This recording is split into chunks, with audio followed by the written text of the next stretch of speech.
and on behalf of the entire Opel team, especially of the Opel PR team and everybody here involved, thanks for joining us here at this location here at the Basel airport, somewhere in between France, Switzerland, Germany, and so on. So combining many things of many worlds, which is also true of a car. We'll come to that in a minute. The Grandland Hybrid 4 is the start of our journey, what we call Opel Goes Electric. Opel Goes Electric is also our brand commitment, because we say that from now on, or well, in fact from last year on especially, we will become more and more electric over the time. It starts with the Grandland Hybrid 4. It also, like say, ends, or the pinnacle is in 2024, because in 2024 every single passenger car of Opel will be electrified, which means so it will be either fully battery electric or it will be having a hybrid powertrain. But by 2024 every passenger car line of Opel will have an electrified version. This journey, this Opel Goes Electric journey, started last year. Those of you who have been there at the Frankfurt Motor Show will remember we presented the Grandland Hybrid and also the Opel Corsa E, our both, let's say, E-stars, so to call it. And since June last year, we're accepting orders for both. So this is where the journey started for Opel Goes Electric. Back to the Grandland, back to why we're here. The Grandland Hybrid 4 is the first hybrid car from Opel. It is also, and that is very important, the first hybrid compact SUV from a German manufacturer. So no other German manufacturer has a hybrid compact SUV portfolio. And apart from the hybrid, the Grandland is really a good selling model. Since its start, and you will remember, we launched it in late 2017. It has been sold more than 180,000 times. And especially if we compare 2019 to previous year, to 2018, so year over year, we have an increase of sales by 22% for the Grandland, which is a really impressive number, and we are pretty happy about that one. Back to the here, back to the now, back to where you will be driving today, the Schwarzwald, as we say in German. I deliberately didn't say Black Forest at first, because German brand, German region, Schwarzwald is meeting so many German cliches that if I would start to speak about it, we would still be here by tomorrow. So you can trust me, it's really, really typical in German and a good fit for us. Why? Because it is beautiful. You can see still some sun out there. You will see some snow, of course. And it has really good roads to see the car, the SUV in its natural habitat. Because there will be twisted roads, you can nicely accelerate, and it's really good fit for the car. Speaking about the car and why it's a good fit for the region, because this car is also, you remember what I initially said about combining some worlds here at this location, it's also combining the best of some worlds. So, because if we start, the car has a 1.6 turbo petrol engine, 200 horsepower. And the other world, it has also two electric engines, one at the front axle, one at the rear axle. This all sums up to a maximum torque of 520 Newton meters. Really, really good punchy car, and you will feel that by yourself later on during the drive today, and has a combined system output of 300 horsepower, so you can feel that. And which is also good, especially in Germany, it has a maximum speed of 235 kilometers per hour. And thankfully, we are still in the position in Germany where you can really go unlimited on Autobahn, and there will be, at the end of the day, some part of the Autobahn where you can do that. If the road allows, I can only encourage you to do so, because right now our lovely politicians may try to end this unlimited driving also in Germany, so you may use the opportunity as long as it's still here. The Hybrid 4, which you will drive today, is the start of our hybrid cars, like I said. However, we've also announced it, and so you may have heard it already, the front-wheel drive version is coming soon too. This front-wheel drive version looks exactly the same as the Hybrid 4. The only difference is it has only one electric engine at the front wheel, at the front axle, and has a combined system output of 224 horsepower. Some of you asked already when this is coming. This gives you a pretty good overview. So this is the Hybrid 4. As we speak, it's coming to the dealerships. In Germany, it is already at the dealerships, so we're starting with the deliveries as soon as possible across Europe. And shortly after, we start also with the front-wheel drive version, which will be somewhere available in the second quarter of this year. So those two cars, they rounded up our powertrain offer for the Grandland pretty well, because you can see here we have some pretty efficient engines and some pretty powerful engines. We have, like I said, good diesel engines which are efficient, or also powerful petrol engines. And it all sums up to the Grandland Hybrid 4 with its ultimate power of 300 horsepower in total. Why are these hybrid versions of the Grandland very important? Because the European Union has set its target of 95 grams CO2 for this year. And to be very clear, crystal clear, Opel will be compliant. So we will meet this target, and there's no doubt that we will meet this target by 95 grams CO2. To put it in other words, also crystal clear, we will not pay any fines to the European Union because we will not meet the target. That's not an option, we will meet the target. And another good reason why the Grandland is so important, because if you have a look at the latest available industry forecast about electrification, we can see compared 2017 until 2025, the number of electrified cars, plug-ins or battery electric, will rise by 13 times, which is really, really impressive number. Even more important in that chart is that the SUV segment, so the segment of SUVs which are compact, will have a share of 20% of this electrified market, which is important because the Grandland is a so-called compact SUV, so it will play a major role in the rise of electrification. I told you that it's coming to the market soon, and I told you German brand, German location. The Grandland is also a German car because it is being produced in our plant in Eisenach, that's in the eastern part of Germany. There we are producing the Grandland in all its versions. And the nice thing about the Grandland is that we can produce it in Eisenach all on the very same assembly line. So, which means we have the battery electric, which is the plug-in version, also the diesel version, also the gasoline version. They're all running off the same line, and we can really flexibly adapt that according to the market demand. So, if there's an increased demand for plug-in versions, then we can increase the share of plug-in versions on that assembly line more, and we can also adopt the gasoline or the diesel versions. This is all due because it's a really, really flexible architecture the car is based on, but I'm not the engineering expert, so before I start speaking about the architecture, I hand the word over to my colleague Lars, because he will talk about more of the really technical details and also about the electrification details of the car. Yeah. Over to you. Yeah, good morning, ladies and gentlemen, also from my side. My name is Lars. I'm working at Opel in the electrification program team, and I would like to give you some insights on the technical capabilities of our vehicle. First of all, the vehicle provides to our customer a wide range of choice in terms of how to drive. First of all, you of course can drive zero emission.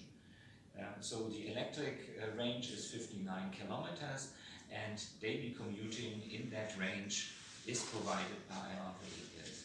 On the other side, you can use the vehicle with this enormous system power for fun to drive. So if you choose the fun to drive, it's available with 520 Newton meter torque and 300 horsepower. Thirdly, four-wheel drive speaks for itself on any surface where this is required. When you want to need it, you can activate it in the vehicle. And last but not least, The combination of electric drive and the combustion engine, the 1.6 turbo, allows you to drive the vehicle without any range restriction. Christoph already mentioned it. This vehicle is built on an architecture, one of the two architectures of PSA Group, on which the ICE and as well the electric vehicles are built on. And our vehicle, the Grandland, is built on the EMP2 platform, which covers the C and D segment vehicles. Combination of two worlds is combination of combustion engine and electric engines. With regards to the drivetrain technology of the petrol version, of course, you have the engine, you have a gearbox on the front axle, and you have the fuel tank, which covers 43 liters of capacity. Adding the electric world to it is adding two electric motors, one on the front axle and one on the rear axle. In the middle you have the engine or the energy source, which is our battery in the capacity of 13.2 kilowatt hours, and in addition, of course, for charging you need to have the charging plug and the onboard charger. Of course, this is pretty complex, and the question was how to explain this to our customer. What we did, we pilot a special method, the augmented reality tour on the IAA last year in September, where we used this technology to make the vehicle transparent, that the customers could see the technical components of the drivetrains in the vehicle. And as we got so good feedback on this one, because one picture explains more than 1,000 words, we also are going to offer this to our dealer network, that our customer can also get this explained in the best way and to understand where is the position and how does the drivetrains play together in this very complex construct of a plug-in hybrid. Okay, coming back to our engine, it's a 1.6 liter turbo engine, latest technology with particle filter, of course, at a horsepower of 200 and 300 Newton meter torque.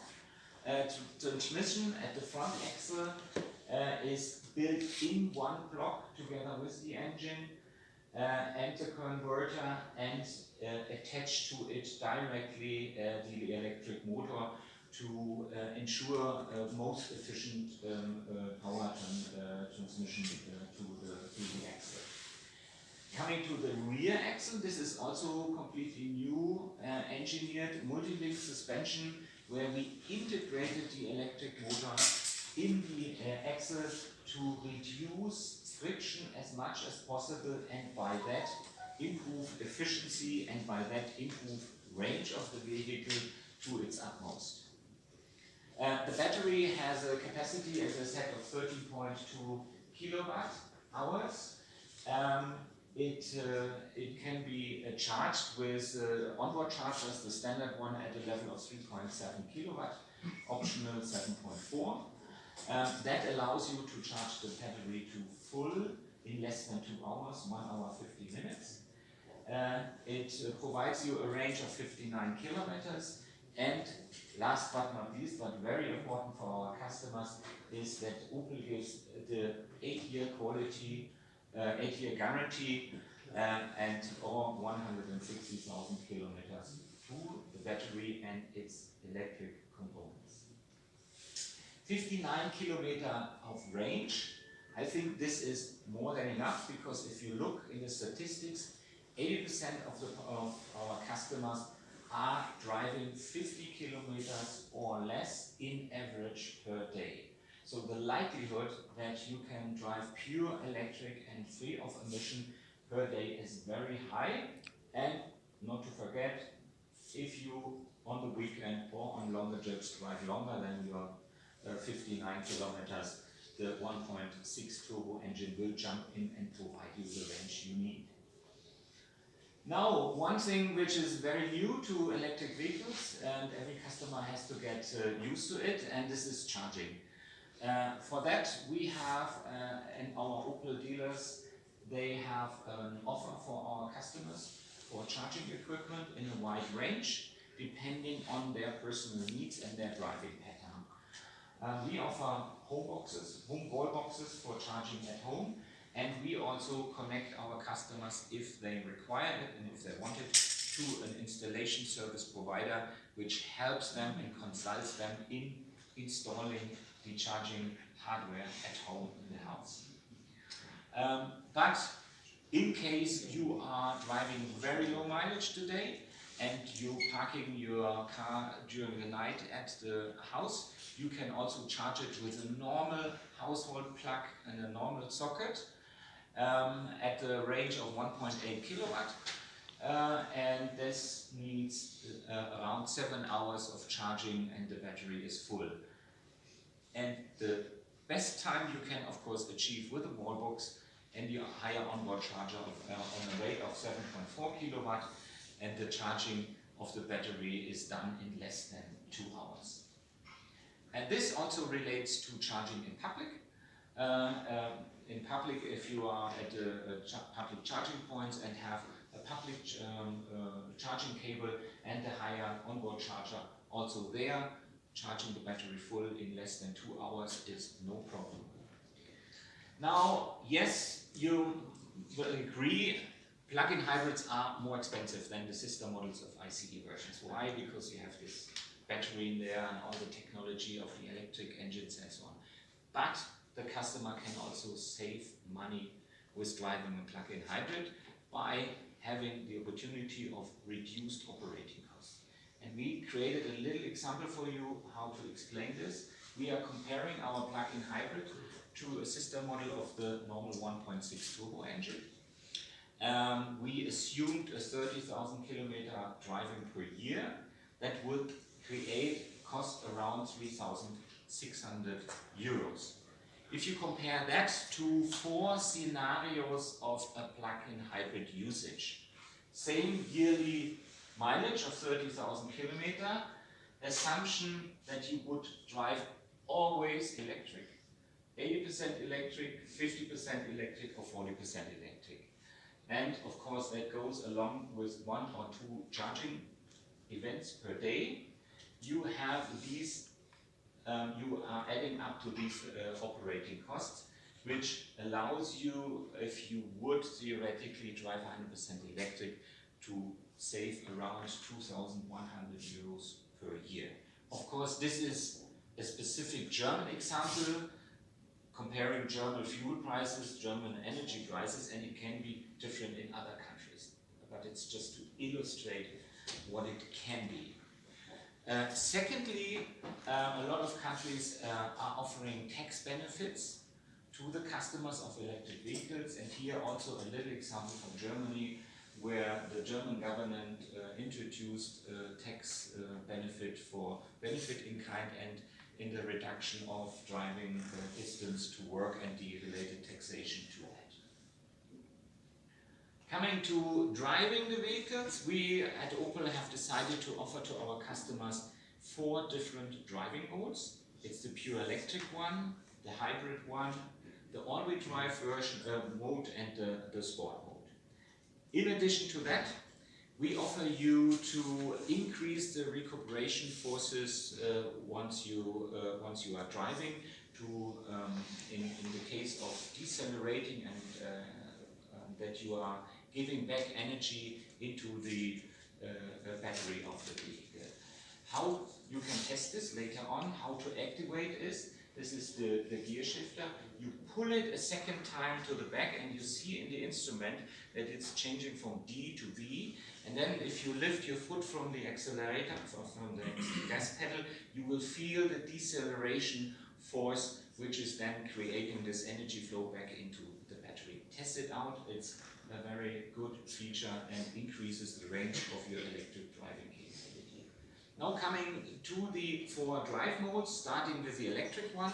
Whenever you start your vehicle and the battery has energy, you are starting in electric mode. And the engine, which is driving the vehicle is the rear electric engine. As I said before, this is the most efficient one because it's sitting directly with no friction on the rear axle. It works up to a speed of 135.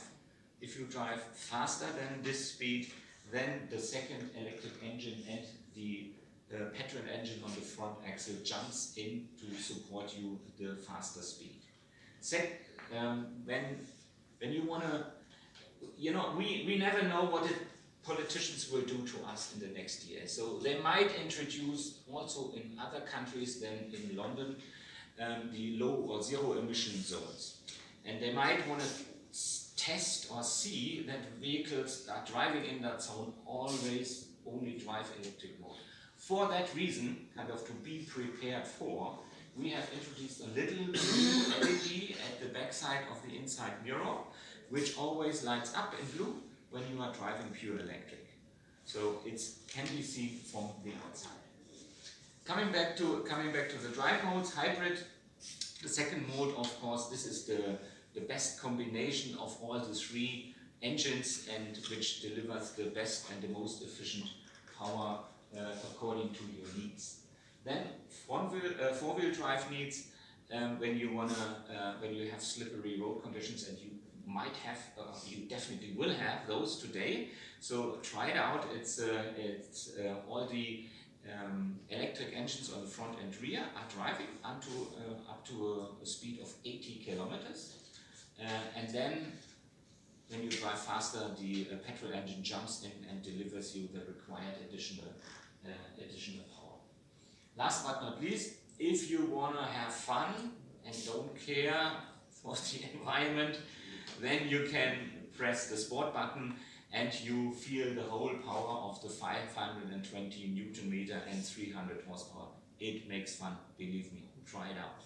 Especially when you are climbing up on the street, on the hill, and then go for it. And then you will really have fun and be very surprised how great this car is in terms of performance. Yeah, there's one genius thing which we have also in preparation for zero emission zones. So the car has the functionality that you can reserve a remaining electric drive range for the last mile to your home. So imagine you would live in such a zero emission zone and you come home in the evening and the last 5, 10, 15 kilometers you need to drive electric. What you can do with this function is the E-range definition of your remaining electric range, and it always ensures that in the zero emission zone you are purely driving electric. Now, next, of course, we all know a plug-in hybrid or an electric vehicle is in general more heavy than a sister engine of the combustion engine, with a combustion engine. But what really matters is how many kilos must 1 horsepower move. And here we have created this ratio in comparing our Grandland petrol version versus the two-wheel drive hybrid. Already here the ratio of kilogram to horsepower is at 8.1, better than of the petrol version. And the vehicle you will drive today has an even better ratio at 6.3 level, where you do not feel at all the higher weight of the vehicle because of this over-proportional higher system power which the vehicle delivers. In comparison to our colleagues from a premium manufacturer who is going to offer a premium German SUV, they are at the level of 7, so we can be proud. This is a very good performance level of our vehicle. Looking a little bit into the inside, so you will see it's the same like on the ICE vehicle. The only difference is that you have some additional functions displayed nicely on the screens about the electric functions in your vehicle. Also with regards to packaging the battery in the vehicle, this was a very good job done by our engineers. They have done it in the way that there are no restrictions in comparison to our ICE vehicle. We still have a trunk capacity of up to 1528 liters. Also with regard to Opel's connected services, the telematic system of Opel, which is replacing the OnStar version. And here in terms of emergency call, live navigation, remote functions, there is no difference between the ICE version. But there's one additional benefit, because, and this is called the e-remote control. This has two main functions. Function number one is you can start, control, and monitor when you are charging in public or at home. So you get information what is the status of my charging. And secondly, this is very nice. Imagine in summer or imagine in winter when it's very hot or cold, you have the possibility with the big battery in the vehicle to precondition the cabin temperature of your vehicle. In summer, when you park in the sun and you would enter the car at 40 degrees, you can cool it down to 21. In winter, when you park and it's 0 degrees outside, you can warm it up to 21. So it's kind of a central heating included or central cooling included, just based on the battery technology. And you can do this remotely when you are at breakfast in the morning from your mobile phone, when you know in 20 minutes I want to go and I want to heat up my vehicle. Easy to do. One other thing with regard to residual value and supporting our customer in case he wants to sell the vehicle after a few years. If he goes to our Opel dealer for the regular service, each service will include investigation on the battery health. And after each service, our customer will get a certificate. What is the status of the health status of the battery? So he can prove to any potential customer he's selling the car to, and there's a second registration, that the battery is still in a very good health at 95 or whatever the status. This, of course, improves the residual value and the selling price of the vehicle for our customers. Yeah, last but not least, I think I give back to Christopher. He will give you some details of the day, how and where you experience all the benefits I described in the last 10 minutes while driving the vehicle. Thank you very much and see you later.